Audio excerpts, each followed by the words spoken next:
ma tahay arday doonaya tacliinta sare oo tayaysan mase doonaysaa inaad qaab online ah wax ku barato adiga oo jooga gurigaaga ama goobta shaqada haddaba ku soo dhow jaamacadda Sahal oo ah jaamacadda kaliya ee geeyiga Soomaaliyeed bixisa nidaamka half scholarship ah taasoo ku diyaarisay nidaam waxbarasho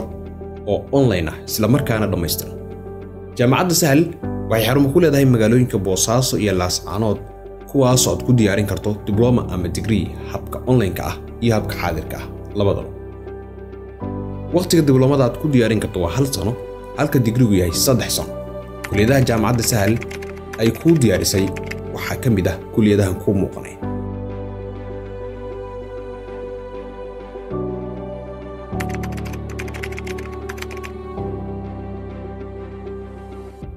haddaba si aad uga faa'iidaysato barnaamijkan isla maanta iska diiwaan geli website-ka jaamacadda Sahal ee sahluniversity.so ama kala xiriir WhatsApp-ka iyo nambarada shaashada kaaga muuqda